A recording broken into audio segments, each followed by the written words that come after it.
Me expulsaron de la universidad por estacionar mal mi carro y agredir a un guardia de seguridad. Un día, como a los 2 meses, me dice mi papá, vamos a ir a la universidad a ver cómo vas. A ver cómo vas.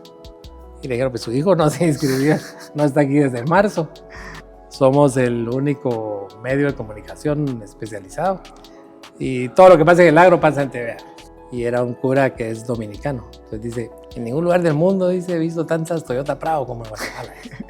Es que como que las regalaran. Pero en ningún lugar del mundo he visto tanta pobreza como en Guatemala. Wow.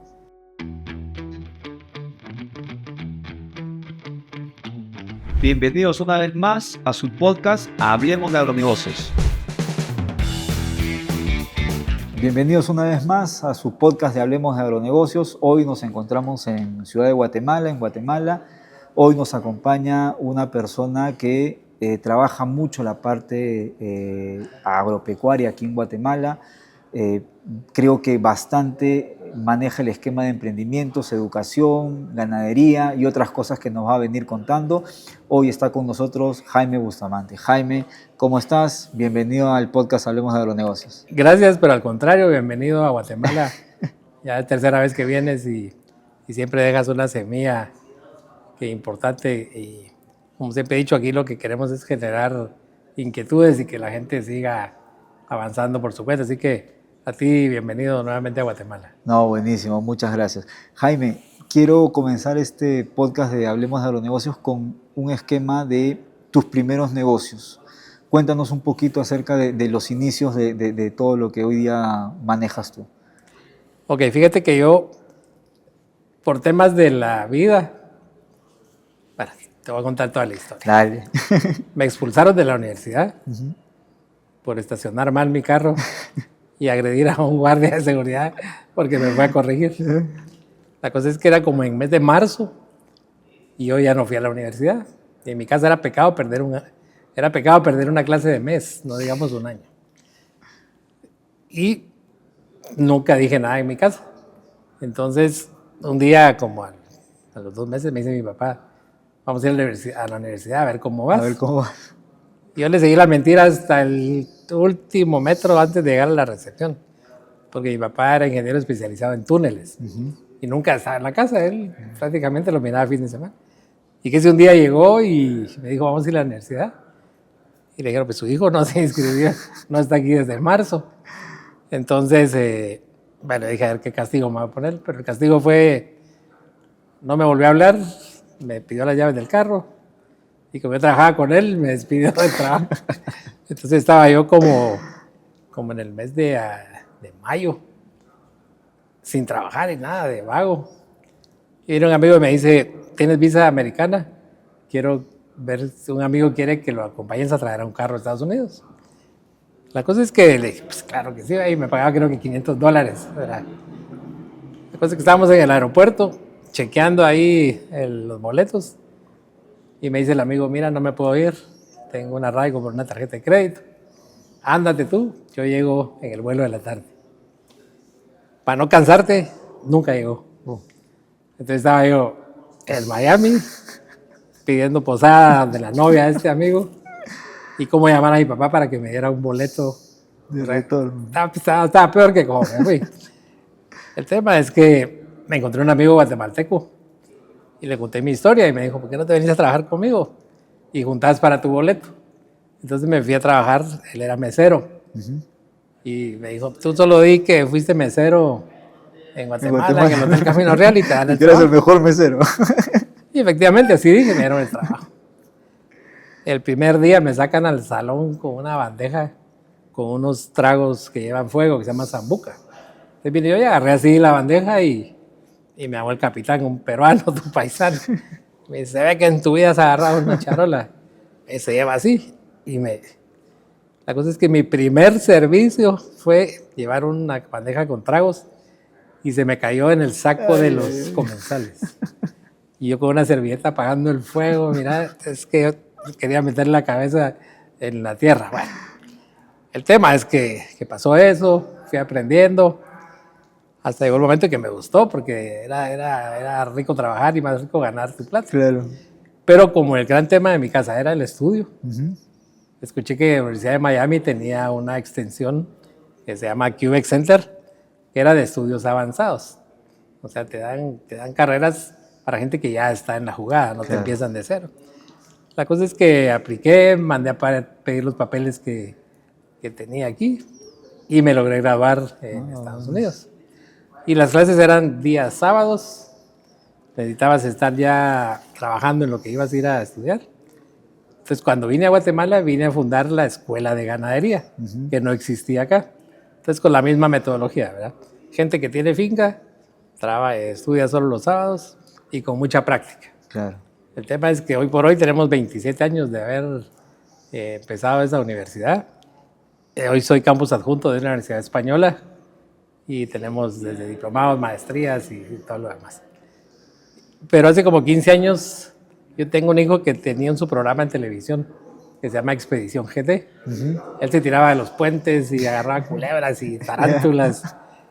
Entonces le dije, mira, ¿por qué no me da ganas de hacer un programa del agro? Y me dijo, pues yo te ayudo, y empecé a hacer, nunca se me olvida, le digo al primer cliente que tuve, que era amigo, porque tienes que empezar con los amigos. Claro, siempre. No sé cómo permitiste que yo te diera ese documental, mira, malísimo. Hoy por hoy tenemos 12 años con TV Agro Centroamérica, somos el único medio de comunicación especializado, y todo lo que pasa en el agro pasa en TV Agro. Entonces, de alguna forma logré integrar la capacitación con la comunicación y juego mucho ping-pong. Por ejemplo, te hago un documental de crianza de tilapias y luego te saco un curso de tilapias y así nos vamos, ¿verdad? Y pues así fue que fuimos avanzando.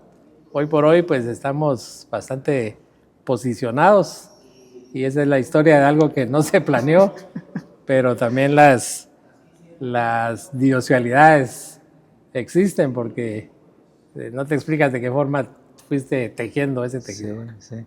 Ahora, cuéntame un poquito sobre la escuela. ¿Tú comenzaste dictando clases? ¿Tú comenzaste ejecutando la parte educativa o tú comenzaste administrando todo ese proceso? Sí, fíjate que yo nunca he dado clases. Entonces yo lo que hice fue formar los programas y tenía, en este lugar donde yo estudié, tenían un principio. No te puede dar clases nadie que no trabaje en lo que te va a ir a enseñar. Que no ejerza. Exacto. Porque un profesional, tú le dices, mira, un curso de inteligencia artificial, y te dice, yo te lo armo, y empieza a ver cómo lo armo. Entonces, bajo esa filosofía de tener expertos y ser muy prácticos, entonces fundé la escuela, entonces nunca he dado clases, sino que he tenido lo mejor que he podido contratar. Incluso rompí un esquema porque aquí un catedrático te ganaba $30 por periodo. Y yo empecé pagando $50, $60. Entonces, de alguna forma vine a componer un poco el mercado. Sí. Pero al final es como lo que haces tú aquí. Eres un experto en el tema y sé que la transmisión de conocimientos va a estar garantizada. Claro. Entonces, empezamos dando solo diplomados. Luego buscando un poco de alianzas profesionales. Y fue cuando en el 2009 firmé con esta Universidad Española, que es mi sombría de todo lo que hacemos. No, pues buenísimo. El principio de tener gente que está en la praxis, que genera ese esquema, es fundamental para poder transmitir conocimiento, ¿no? A veces, de repente, uno puede pensar en el proceso de, ya yo creo la escuela, pero para yo enseñar, ¿no? Y yo me autoempleo y ya está. Y con lo que yo sé, mantenemos la escuela. Y pues ahí hay un grave error que creo que en algún momento he visto que varias personas cometen, e incluso yo en el proceso también se ha cometido, ¿no? Ahora, ¿cómo transiciona la escuela? Porque claro, yo también soy parte de la academia y tenemos todo este esquema virtual, todo este esquema ahora híbrido. ¿Cómo está girando, cómo se está desarrollando este proceso en la escuela? Pues fíjate que hay un prepandemia y pospandemia, eso creo que marcó todo, ¿verdad? Sí, entonces yo tenía arrendado un nivel de un edificio muy, muy prestigioso, porque al final mis alumnos siempre han sido los hijos de los finqueros, ¿verdad? Entonces, cuando íbamos a prácticas a fincas, tú mirabas más Toyota Prado que vacas, por decirlo así, ¿verdad? Entonces, tenía alquilado un nivel en un edificio muy prestigioso Y que si de un día para otro en la pandemia, 0 estudiantes. claro. Entonces, pues obviamente tuve que empezar lo que hice fue no dar clases en línea, porque en estas profesiones o estás en el campo y hay mala señal, o no te puedes conectar a tal Sí. hora porque a esa hora parió la vaca o a Sí. esa hora había que sembrar. Entonces lo que hicimos fue grabar todos los cursos, uno por uno, precisamente con el amigo acá que nos está apoyando. Y grabamos tal vez unos 400 programas. No, wow. Entonces ahora tengo nuevamente presencial y gente que lo toma en línea, pero no que a tal hora se conecta, sino que Ya se los le tienes en dosifica paquete. sus clases una vez a la semana. Y lo que sí, que la práctica, eso es importante, ¿no? Sí. Una vez al mes nos vamos al campo, una vez al mes es el tema donde logras ir a practicar todo lo que aprendiste en la teoría. Claro, y esa transición es interesante siempre verla porque es lo que se vive ahora, es lo que se desarrolla. Es cierto que este pre y post pandemia pues te cambia mucho el esquema de educación y siempre hay que batallar contra la virtualidad, que al final pues para mí es una gran herramienta para coberturar el mercado, claro, pero tiene sus limitaciones cuando uno quiere desarrollar el aprendizaje como tal, ¿no? Y lo interesante es que lo puedes vincular con la parte práctica, ¿no? Que es lo que al final creo que es mucho más valorado en el proceso de aprendizaje, ¿no? Que vean en campo los profesionales, que vean en campo qué se desarrolla, cómo se desarrolla. Me parece sumamente interesante. Ahora, manteniendo esta línea de profesionales especializados, manteniéndote esta línea de actualizaciones, o sea, los programas son totalmente actualizados, ¿no? Por más de que sean grabados, cuéntanos un poco ese desarrollo. Sí, fíjate que las bases de alguna forma no te cambian, ¿verdad? Son transversales en el tema de sanidad agropecuaria, el tema de genética y todo lo demás. Y lo que sí va cambiando, de hecho ahorita estamos en una crisis del gusano barrenador, que es un gusano que está haciendo mucho daño. Entonces la práctica lo que nos sirve precisamente es para eso, ¿verdad? Claro. Exacto. Pero al final lo que estamos es tratando de ir quitando nuevamente ese sistema que era pregrabado. Sí. Porque ahora lo que queremos hacer es híbrido. Entonces Claro. sí que te conectes, pero siempre vas a la práctica. Entonces también estamos volviendo a evolucionar para volver a un mix. Ya no podemos volver presencial porque la gente ya vio que la comodidad es mucha. Tenemos aquí mucho problema de tráfico, desplazamiento, carreteras. Entonces estamos nuevamente reinventándonos a un híbrido. No, qué bueno. De verdad que creo que es sumamente interesante comenzar a ver opciones y alternativas para mejorar la educación, ¿no? De los profesionales, al final las actualizaciones que se pueden trabajar. Y Jaime, y en el caso de TV Agro, ¿comienza como un esquema de televisión? Cuéntanos un poquito cómo comienza. Sí, fíjate que mi hijo tenía un programa en un canal que se llama Guatevisión. Entonces, ahí lo que tú compras es tiempo aire. Entonces, yo compraba media hora a la semana, pero me costaba $10,000 al mes. Claro. Entonces, pues empezamos bien, la verdad que logramos avanzar. Y como a los 10 años ya era demasiado porque entonces ya tenía un presentador argentino, ya tenía que tener editores de más nivel. Entonces, de alguna forma, casi que trabajaba yo para pagarle al canal. Claro. Entonces, migré a digital, pero te soy sincero, yo lo tomé como una derrota. Aquello cuando vas a tu casa dices, no la hice. Claro. Pero la sorpresa nuestra fue que se potencializó de tal manera que ahora pues ya no tenemos fronteras, los temas permanecen en las redes, porque había gente que me decía, mándame el programa porque no lo pude ver. Claro. Y otro tema es que televisión local, yo decía, bueno, si ni yo miro televisión, o sea, la gente tampoco, o sea que hubo una evolución en el cable y lo que era la televisión local. Entonces, es algo que al principio lo tomé como una derrota, pero me sirvió para potencializarme más. ¿Eso fue antes de pandemia? Eso fue antes de pandemia, exacto. O sea que he tenido, bueno, en TV Agro la pandemia nos ayudó mucho también. Porque, sí, claro, a todos los que estábamos haciendo contenido de alguna manera explotó el tema. El tema ganadero, las ferias ganaderas es la vitrina donde tú vas a vender tu ganado. Sí. Entonces estaba encerrado el país. Entonces hice una feria ganadera virtual Ajá. y nos íbamos con todo el equipo a filmar a cada finca y filmamos 60 fincas. Wow. Caminamos 25,000 kilómetros en 2 meses. Y mira, esa fue otra sorpresa porque empezó a comprar ganado gente que vivía en Estados Unidos y depositaba.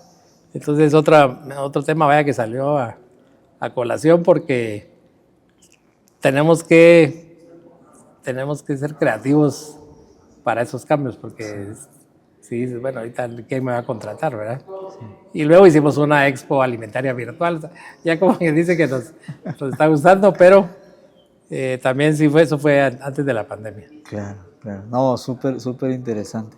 Y en el caso hoy de TV Agro, ¿cuáles son los temas que por lo general tocan? ¿Cuál es la frecuencia de publicaciones que tienen actualmente? Fíjate que comunicación y publicidad es muy diferente. Ajá, sí. Entonces, publicidad es, como te decía, desde hoy, para esta pared de ladrillo y nos tomamos una foto y muy bonito. Pero comunicación es profundizar y decir, este ladrillo está hecho de barro orgánico, claro. Y que es contra balas, qué sé yo. Entonces, la comunicación es muy diferente. Entonces, como nuestra raíz fue la escuela, entonces todo lo que hacemos va en función de enseñar. O sea, yo no te promuevo un producto por vendértelo, sino que te veo los exactos. Por el auspicio solamente no, sino que lo tienes. Entonces, básicamente lo que hacemos es trabajar documentales muy específicos para actividades muy específicas, para producción de limón, producción de aguacate. Y los que nos apadrinan pues son las empresas que están relacionadas con el tema, ¿verdad? Porque de alguna forma tienes que vender esos espacios. Entonces, yo te podría decir que TV Agro es como una extensión educativa de lo que es la universidad. Ah, ok. Lo has relacionado bastante y claro, si tú sacas un tema, por ejemplo, con lo que tú mencionas, ¿no? De limón, pues automáticamente también sale un documental y viceversa. Hay un curso documental y con eso lo vas imponiendo. Pues me parece bastante interesante. Jaime, ¿y cómo ves, saliendo un poquito de los negocios que tienes actualmente, cómo ves el proceso agropecuario acá en Guatemala?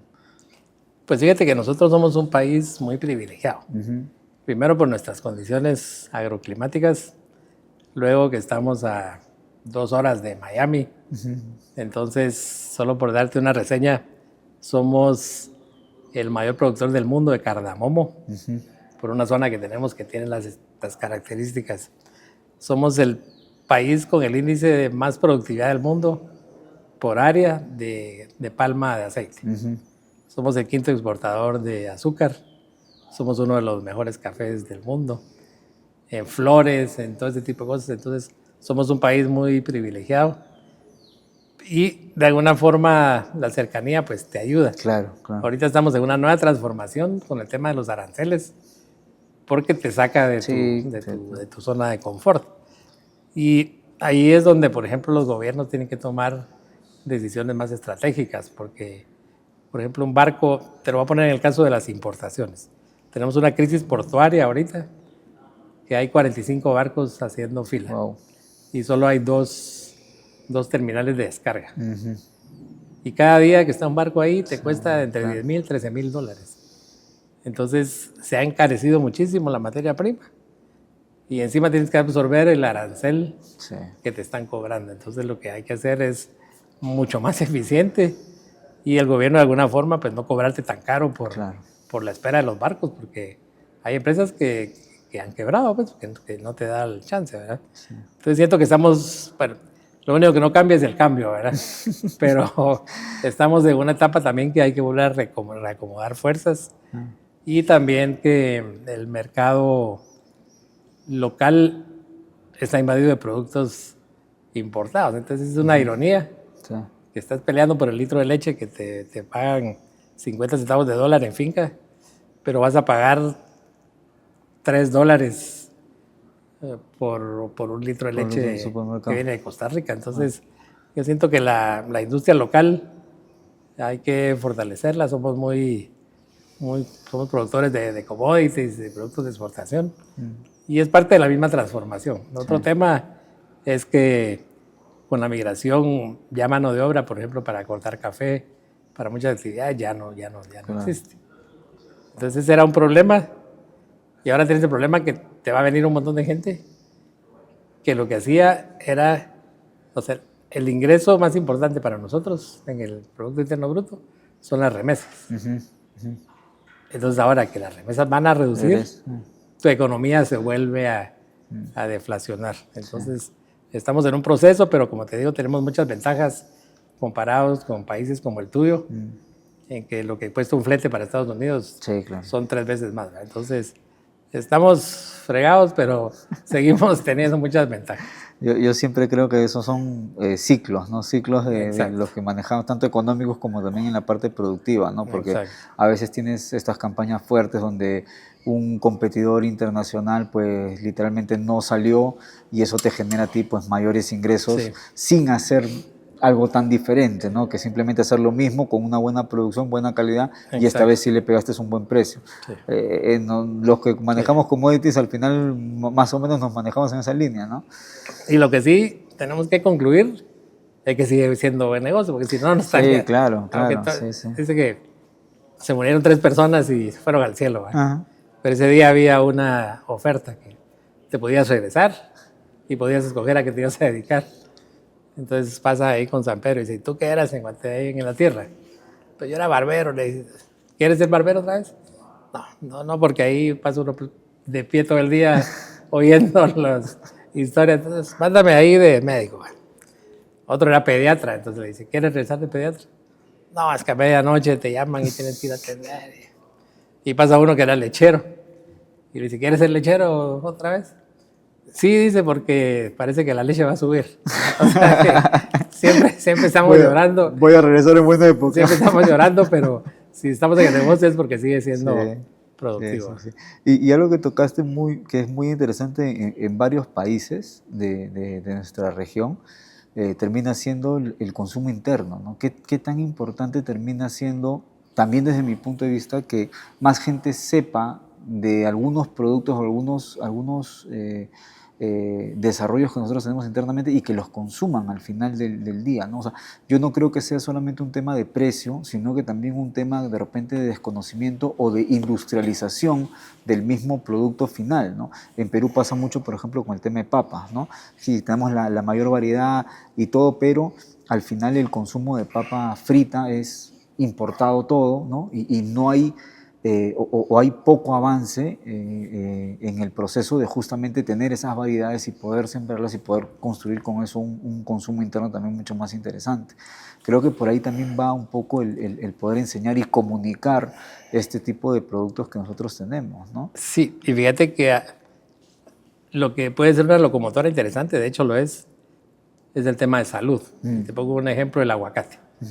O sea, no hay nutricionista ni TikTok que no te hable que el aguacate tienes que comerte medio aguacate. Sí. El tema de los huevos, ¿verdad? Que antes te da el mito que le va el colesterol, hoy te dicen, si estás atleta, cómase media docena de huevos. Entonces siento que ese tema de salud va jalando mucho para incrementar los mercados.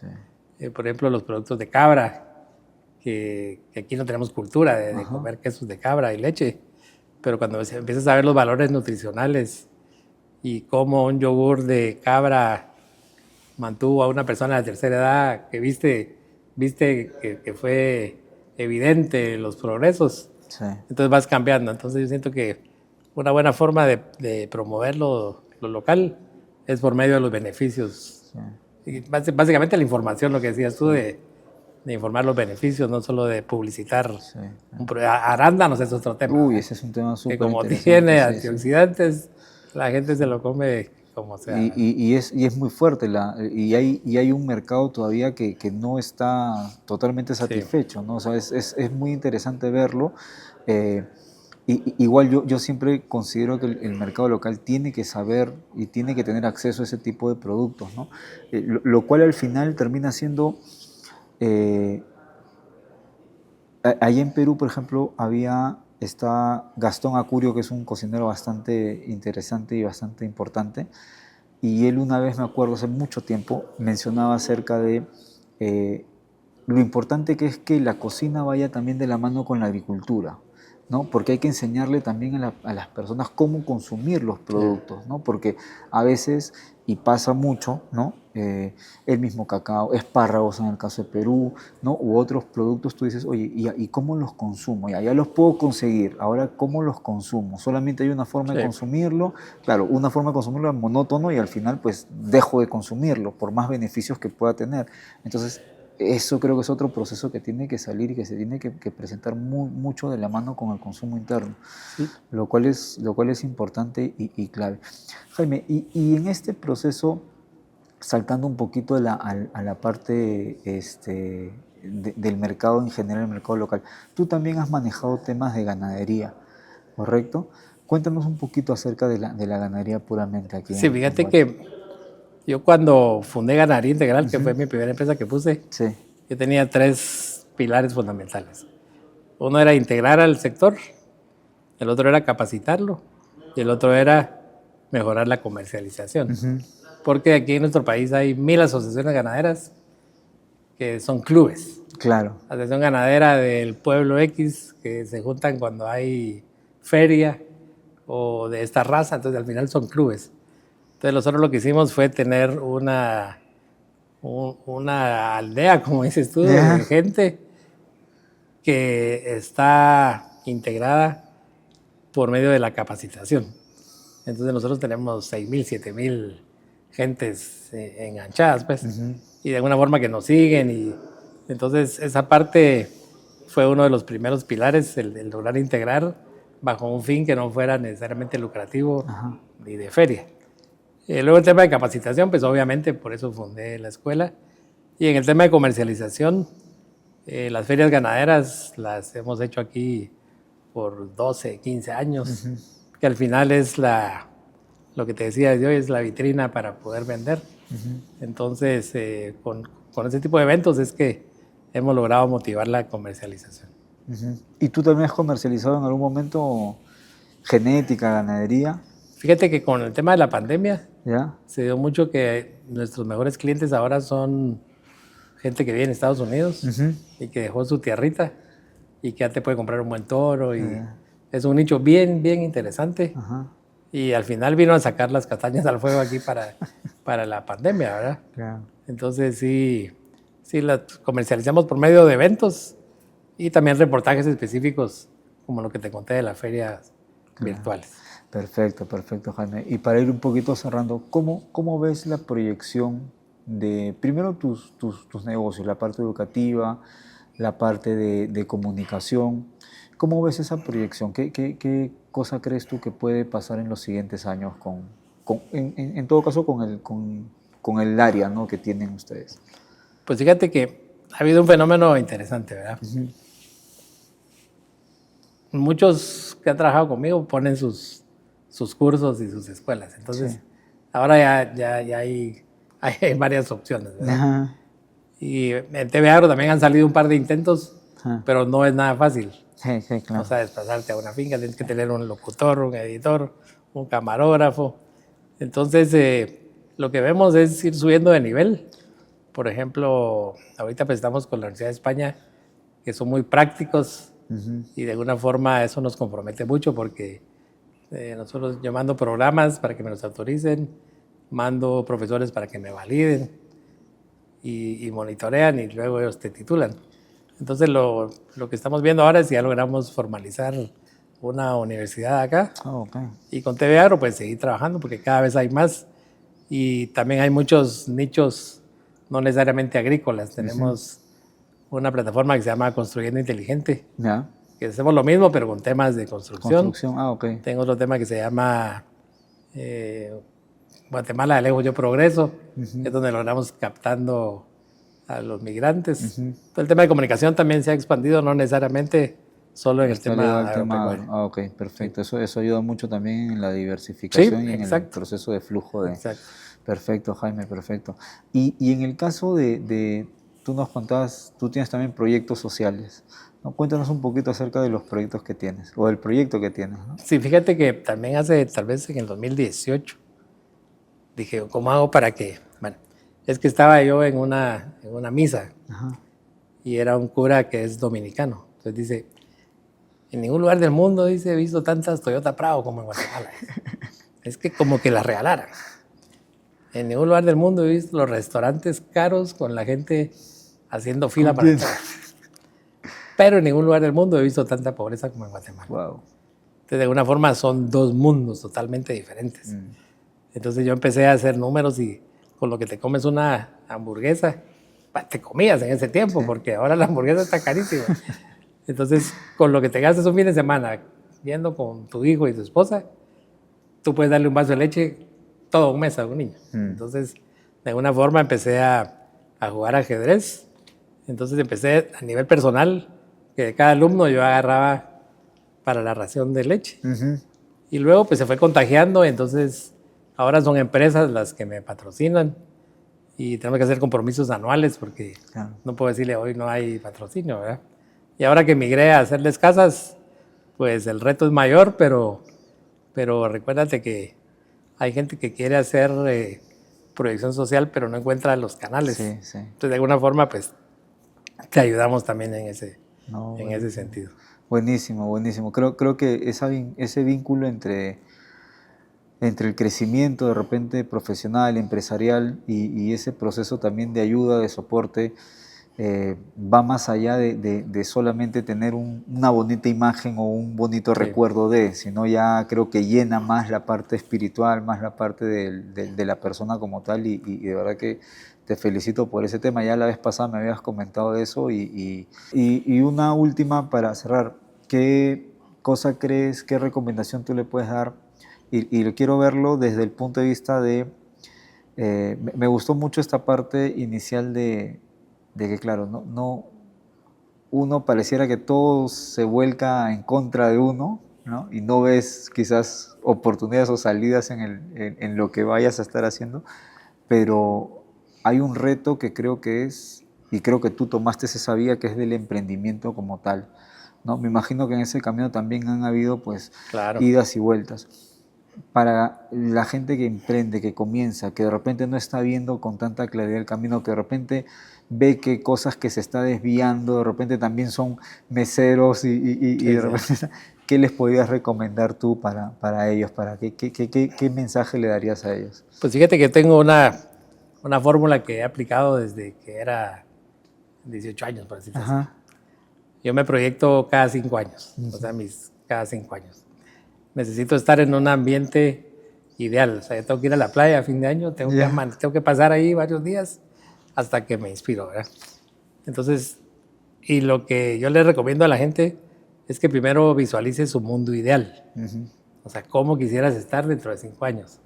Pero no solo pensarlo, sino que yo le digo, cerrar los ojos, imagínate saliendo de la casa que te gustaría estar, subiéndote al carro que te gustaría tener, con qué ropa te gustaría ir, a dónde te gustaría ir. Entonces, visualizar. Y me ha pasado de unas formas extremas, que he visualizado cosas que casi, bueno, sin el casi, me ha pasado. Una vez visualicé, porque especialmente me quería cambiar de zona, y visualicé una casa donde había un carro que tenía las luces del stop, que atravesaba todo, era todo, no solo eran las esquinas, en el sueño.